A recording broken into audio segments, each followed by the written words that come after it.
Hello everyone, Mr. Happy here, and in this video want to share with you guys my experience with a game that I got to play at Insomniac Studios last week called the Unspoken. Now some of you may have heard me talking about an embargo that I had until this morning, and well, now I finally get to talk about my favorite game that I experienced at the studio. So this game is a new game coming out for the Oculus Rift with the touch controller. It's coming out this holiday season of 2016, and it's basically a magician fight club, where you have a bunch of spells and you have arenas that you can fight in that have cover and different paths you can teleport to, and it basically acts as a 1v1 PvP turf war.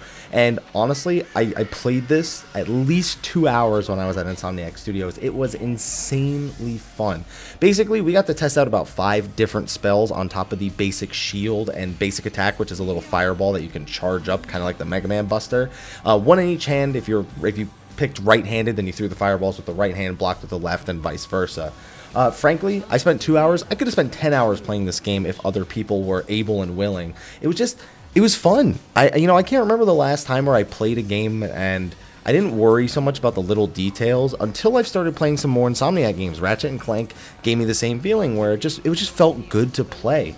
The controls were really smooth. It was very responsive. Maybe I was just the right height, and so I didn't have any issues with sort of like the touch controller or any sort of the sensors that are needed in order to make VR work. But everything just felt super smooth. You know, my fireballs went where I wanted them. My shield blocked where I wanted it to. I was able to multitask very, very easily.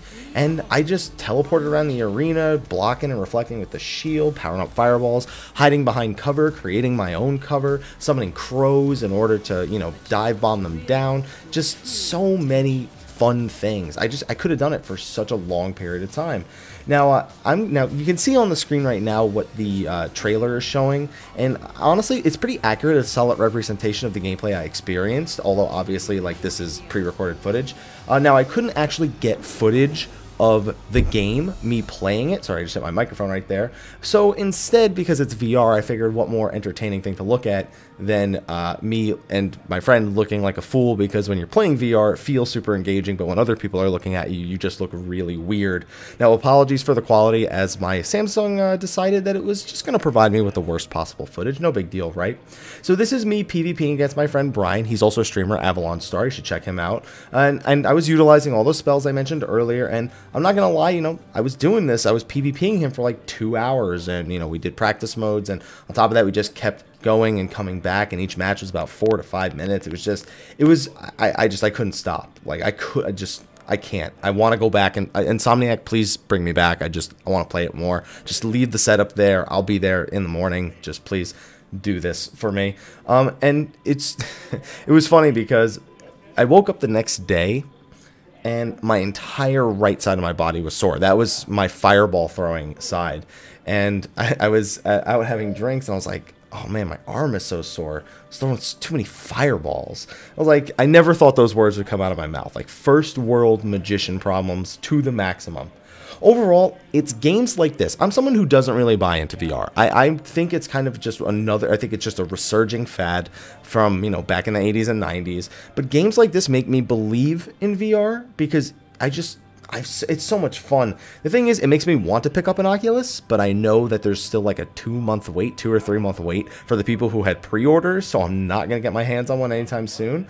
But it wasn't just because it was super engaging, it was super fun because it was VR, but one of the big things for me, and one of the main reasons I never got on the VR hype train, was because I get motion sick, and I did not get motion sick at all playing this. It was probably a combination of the fact that you're not actively running, and it's not simulating actual motion. Like, you see him running at the beginning of the trailer, and you can kind of see it looks like he's when he's running, his head's bobbing up and down. Nothing like that happens. You have complete control over where you look, over where you throw, and since you're teleporting between platforms and it just kind of your screen goes black and you reappear at the new location, then it just feels really good. No motion sickness, very responsive controls, just something really cool. I'm curious to see if they'll do more with the game. According to their plans, there's going to be over 25 spells. I only got to try 5, so it's going to be like 25 plus spells. Lots of different maps. I'm curious what the long game is here. Like, why would I keep playing this over and over again? But no doubt they made a fun game. I'm looking forward to seeing it at any conventions. I want to see this at TwitchCon really really, really bad. And honestly, it makes me believe in VR. If the Oculus becomes a little bit more available, I have to maybe consider getting one, because games like this I think would be entertaining to make videos on, entertaining to watch. And that was another thing. The goggly view that sometimes VR games get when you try to stream them, it didn't have that. It was literally just perfect 1080p, no issues with streaming. It's just a matter of the fact that VR doesn't have chat in like the headset or anything like that. So overall, I have nothing but good things to say. There was no PvE. And also seemed to be no intention of adding PvE. I think that personally could be a mistake when it comes to the Unspoken, because I think that there's room to make this game grow, at least into some sort of arena campaign mode, like back with Mortal Kombat, where you would just go up a ladder and fight NPCs. I wouldn't even mind that. But it seemed there was no intention. I could say that's a drawback. I don't know how well PvP Turf Wars are going to work when it requires the $600 Oculus plus the currently unpriced touch controller for the Oculus. As great as it feels, I want to see it succeed, and I think this is VR done right, so hopefully it does. Anyway, let me know what you think of the idea of playing as a virtual reality magician. What do you think about the Unspoken? Do you want to check it out at some of the conventions coming up? Let me know. Let Insomniac Games know on their Twitter. Be sure to like, favorite, subscribe, and share, and let me know that you want to see more footage of the Unspoken, because hopefully I'll be getting more of it sometime in the future. Anyway, thank you for joining me. I'll see you guys next time, and until then, take care.